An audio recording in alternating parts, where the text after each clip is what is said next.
Okay, we are live, folks. So you're sitting in Los Angeles. You just had an amazing burrito. Maybe you had some mezcal and you're driving east on the 10 and you're near Mid City. And then all of a sudden, things come to a screeching halt. The eastbound lane stops, the westbound lane stops, traffic starts piling up. And then you look up to the sky and you see these planes start falling out of the sky. Traffic lights, you can kind of see up over the overpass. You're kind of looking up, traffic lights have stopped. There's no movement, there's no noise, it just goes quiet. What's your next move, Mario? Yeah, so we lose all electronic communication. Don't have a cell phone. Don't have any radio. Don't have a way of getting the news. Obviously, my brain is going. There's an EMP strike, so I don't want to sit there and idle my truck and run out of diesel. If I can get off the freeway, that's my first move. If not, distance is going to be. I'm going to get a further distance away from the city if I start movement now versus waiting 12 hours. Waiting 8 hours in traffic in LA. So I'm going to grab my Yeti 1 gallon jug, Benchmade knife, and all the food in my truck and throw it in my backpack and start moving to the Santa Monica Mountains, which it's going to be hard for me to point out. It's that green. If you look at the screen share there, it's that green mountain range that runs east, west, north of the city. So Mid City is roughly where the I-5 and the 10 meet. Now, Downtown LA. let's stop for a second because as we kind of transition from a financial podcast to sort of a bug out podcast, we're going to run you through these scenarios so we get you thinking on your feet when this type of situation occurs. And in this situation, I want you, as we're relaying this to you, as you're listening to this live stream, I want you to think you're there on the 10, like Mario said. He said he's going to grab some gear and he's going to move north. But that's Mario and myself from like lots of years in the wilderness, lots of the years in the Marine Corps being trained in this stuff. What if you don't have any of that training and you're sitting there in traffic and it stopped? How are you tactically thinking about moving? Well, we have different buckets. You have your food, you have your water, you have shelter, you have movement, you have security, and then did I miss any? Of energy, and then down the line you have community. So as you're sitting there, imagine your cell phone is going to be off. You have no cell phone.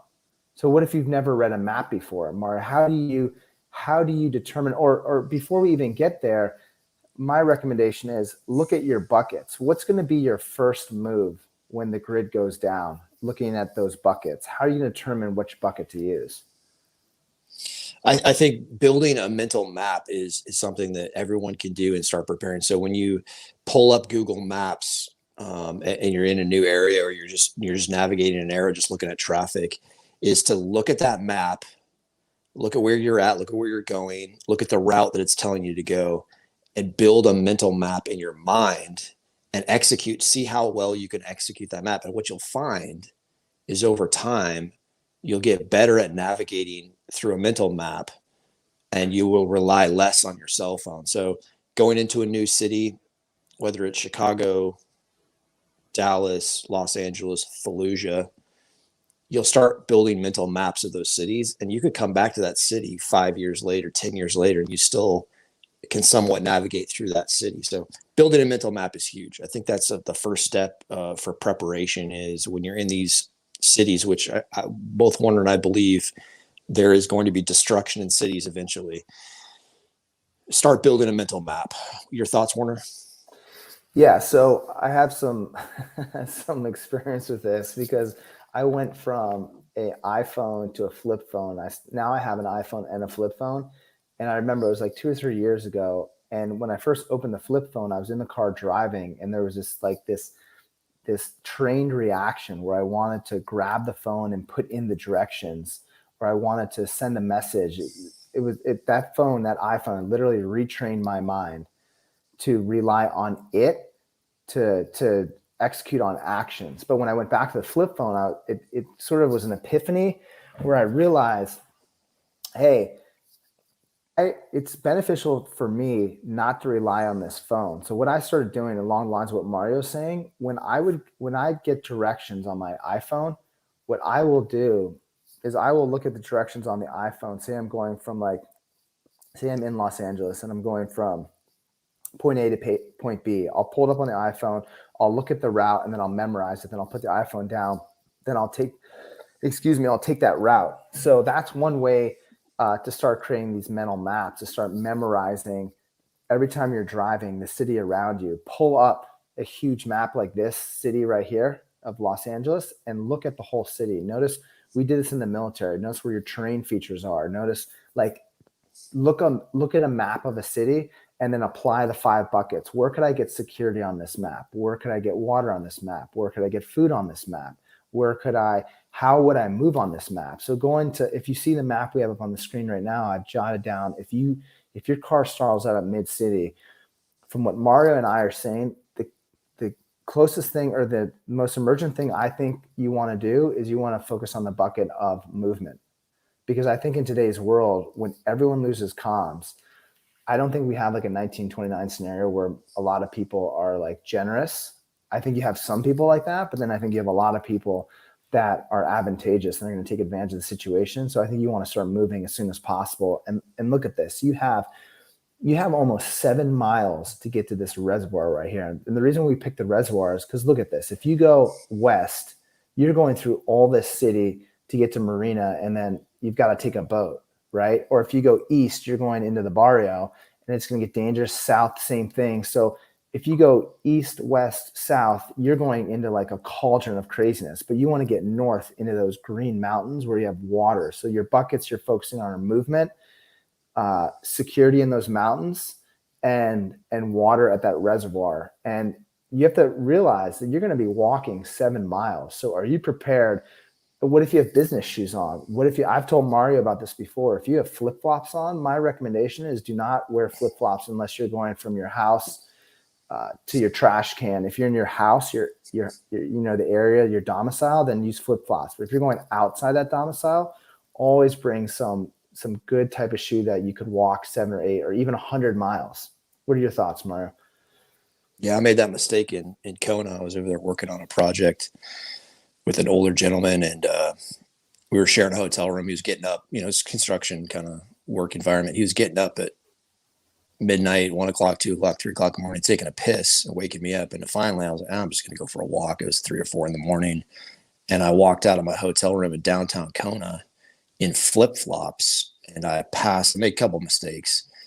I passed a bus stop and didn't acknowledge 2 guys standing there, didn't give them the respect probably that they wanted to see with like a head nod. What's up, guys? Just kind of walked past them. They kind of look like sketchy dudes. I just kind of walked past them.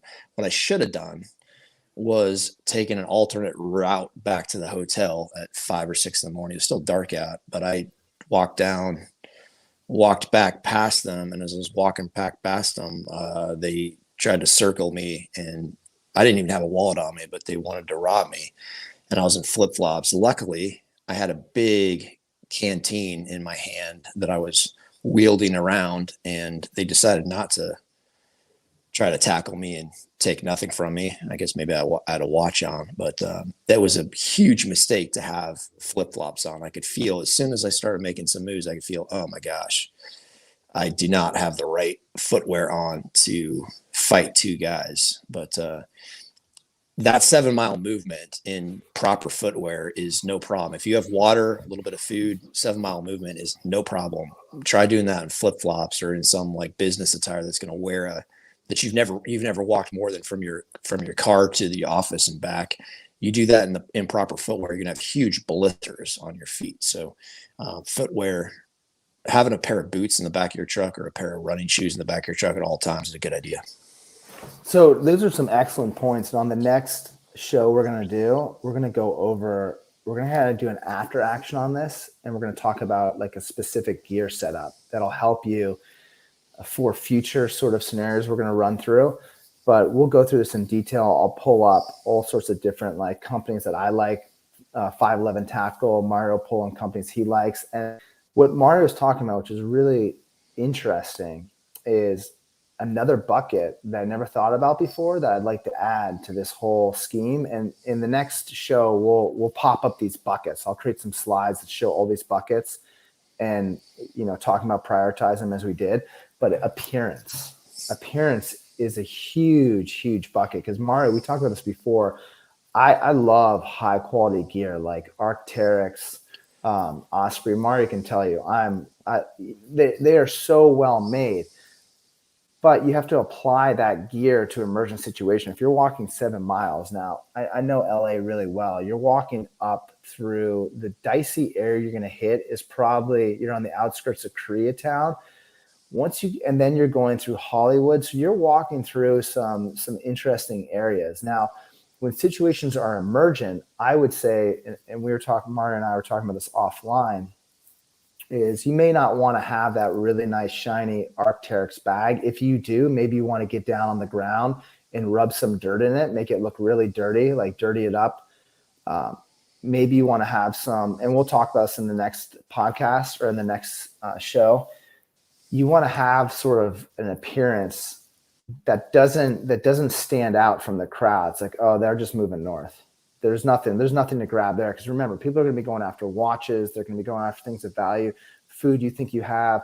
So maybe as you're moving north, I thought about this. Maybe you take your bag and you grab a shopping cart, because there's plenty of, and no one's going to grab these shopping carts. You grab a shopping cart real quick, throw your bag in it, throw some crap on top of it. So it just looks like you might be homeless, and you just push it north.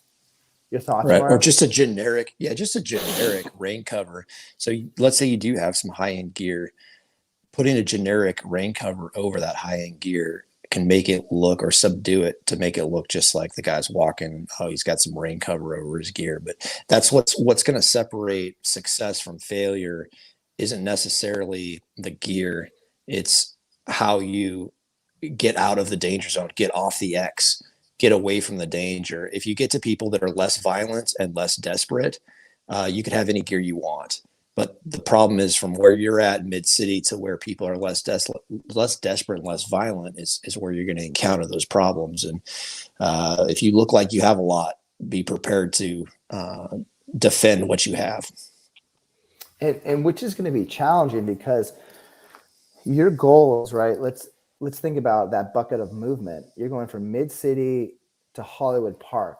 And the goal is to get up there and bunker in, kind of get in there. I've been up in that park. It's like a reservoir. There's a park. And I think for the first 24 to 40 hours of a grid down scenario, a lot of people's eyes are not going to be up on that park. It's going to be like, there's going to be so many different scenarios going on in the city. There's going to be criminals trying to establish improve their operations, because there's going to be a void. They're going to want to fill that void. There's going to be families not knowing what to do. There's going to be people building alliances. There's going to be breakdowns. There's going to be another thing we haven't talked about is,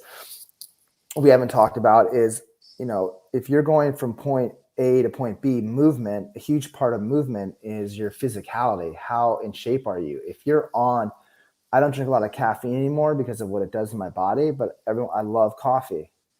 But if you're drinking coffee all the time and you come off a withdrawal, I mean, it is insane. It can literally make you immobile. Like, you're moving very slow, very lethargic as you get that caffeine out of your system. If you're used to a lot of weed, or you're used to a lot of alcohol withdrawal can kill you. So you want to be thinking about this future case, and this helps you in your business. This helps in your life. You want to be a lot cleaner.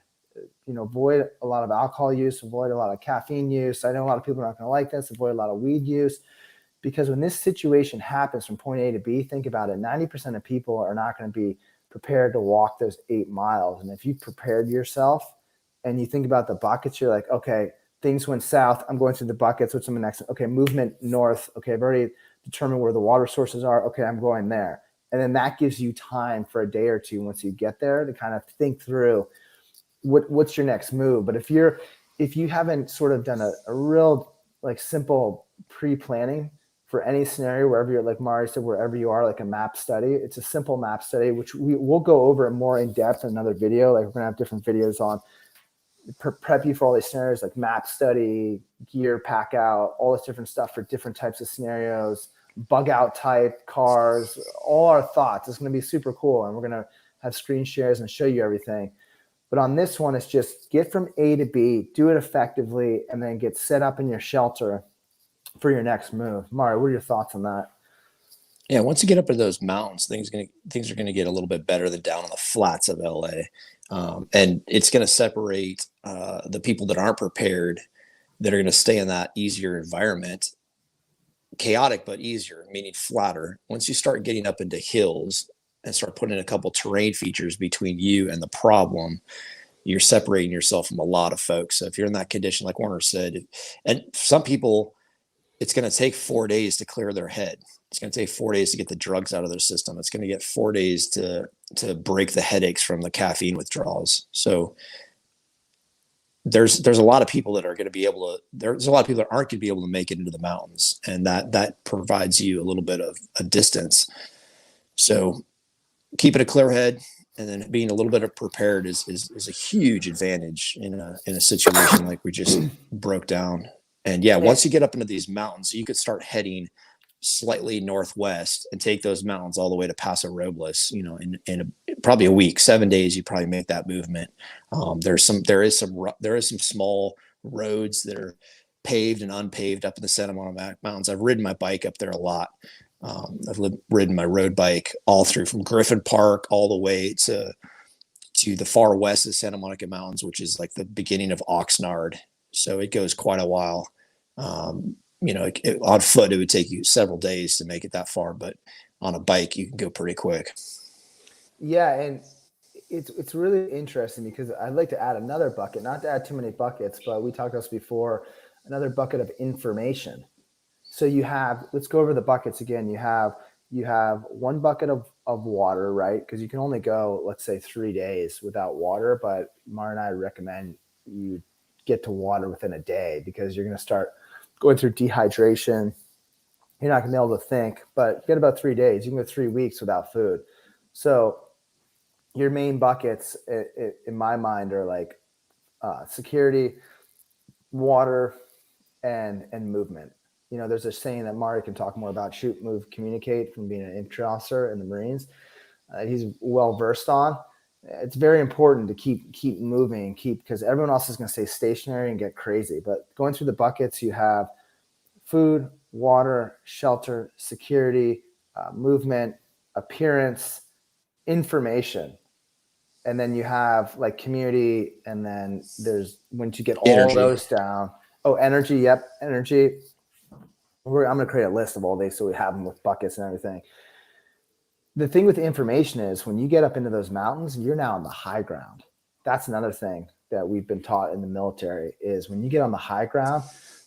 Another thing we'll talk about in your bug out pack is different types of optics you could bring. Because me and Mario have talked about an optic I'd like to discuss with Mario in the future, which is, I forgot you talked about it, is that optic for hunting where you can see like 3 miles out or 5 miles. I forget what it was. Yeah, thermal. Yeah. Yeah. So they make some actually really high quality. The technology's, it's actually pretty reasonably priced, and you can get a third generation optic fairly cheap nowadays, under $1,000. And you transition from being prey to predator with an optic like that. You can see a lot further than any human can with their natural eyeballs, or animal can with their natural eyeballs. Having an optic on you, that changes everything. Having an optic to be able to see out into the mountains with a thermal, it's a game changer. So if you had that in your pickup truck, if you had an NVG, a night vision goggle, or a thermal on you, that was an absolute game changer. Yeah, and in the next show, when we talk about like a specific equipment loadout, we'll talk about get all the weights of all these different things, because you're gonna be humping it or hiking it wherever you're going. So you want to think about this, because at the end of the day, the most important thing you want in your pack is that water and some gear for another one I forgot for the bucket list is clothing. So shelter/clothing is another one. The bucket list, I'm going to create this really cool screen that's got all the buckets and what they are, so we can kind of all view it together as a community. But basically, when you have all this stuff, right? Let's say you're back down at the beginning of the scenario. planes are falling out of the sky, people are freaking out, and you grab your bug out bag and you just start walking, right? The key is you're going to have all this expensive stuff in your bag and not many people are going to know it.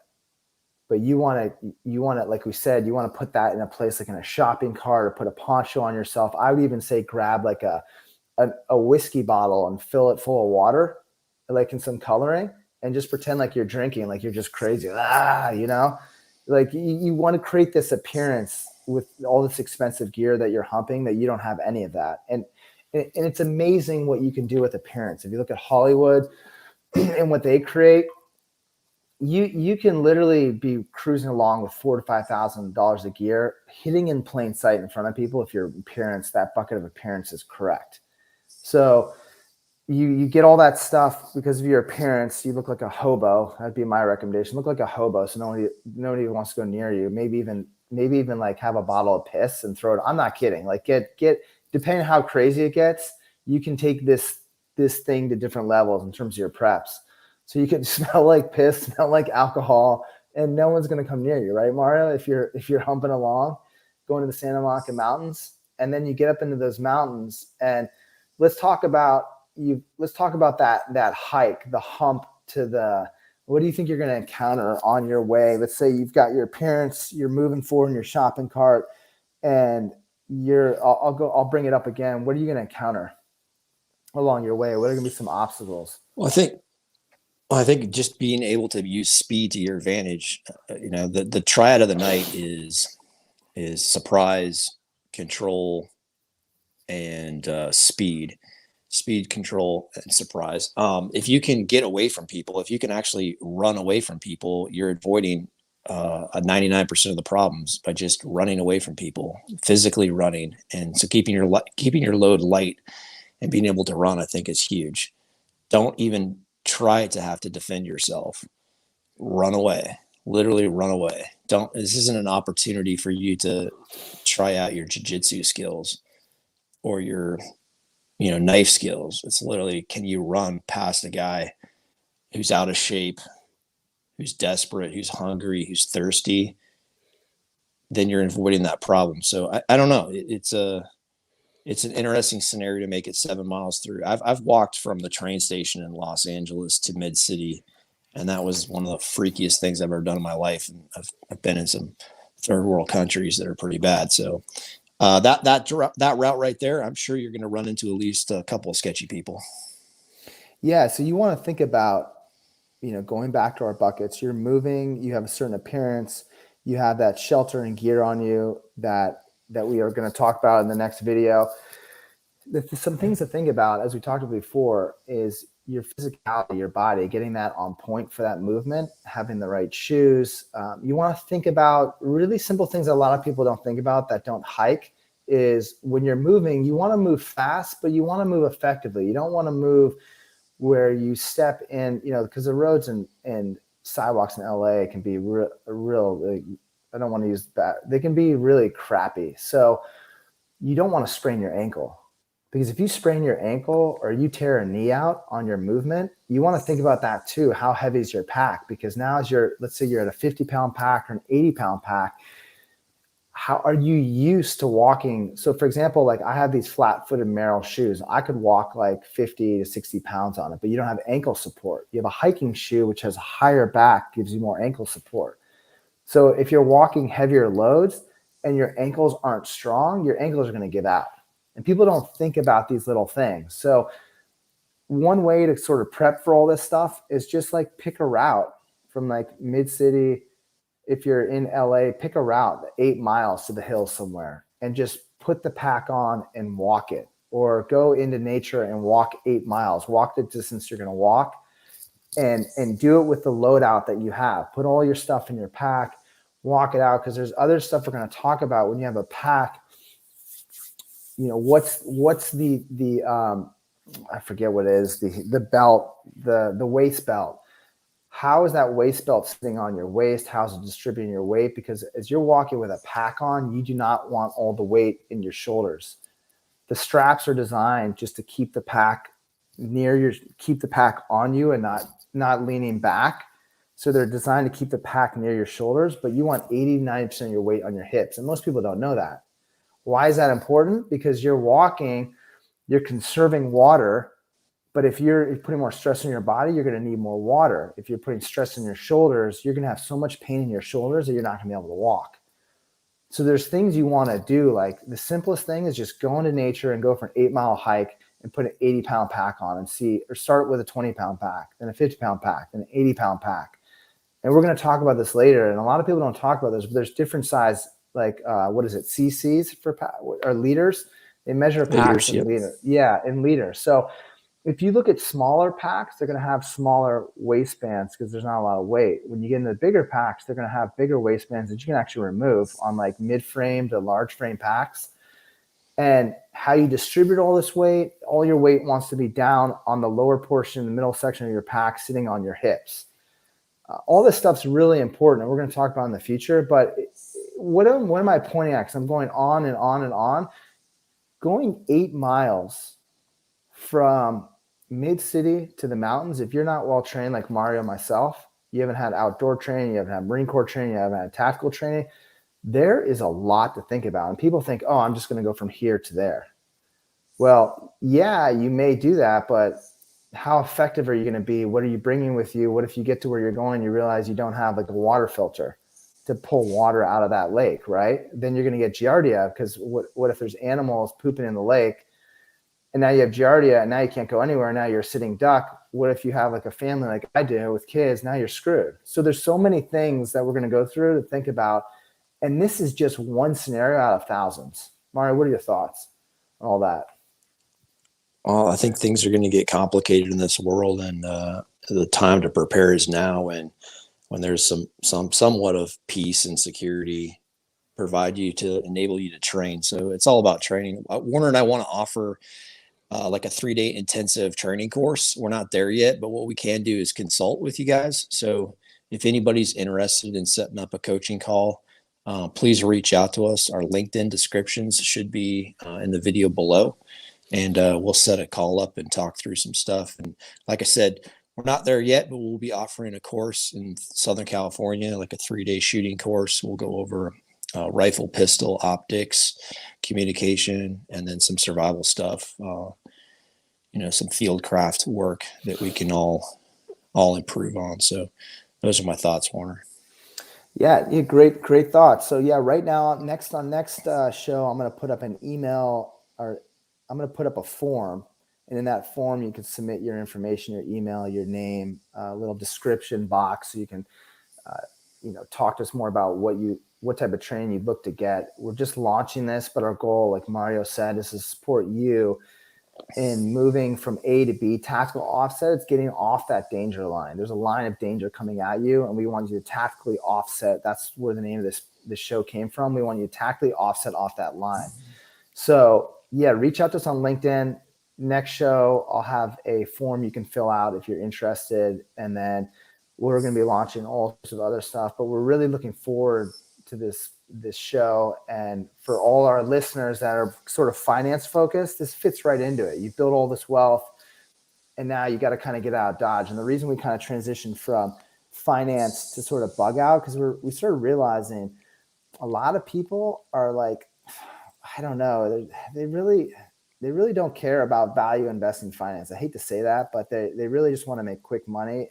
And we also realized with the system crumbling, we felt like we would provide more value with sort of a bug out scenario driven podcast because of the current situation in the world. So feel free to reach out to us, drop your comment. How would you move on this op from mid-city to Lake Hollywood? What would you do? How would you execute on it when you're on the highway, things stop? What's your move? We'd love to hear that, because we're just giving one side of how we do it, but there's 100 different ways where you could skin this cat. So we appreciate you guys watching the show.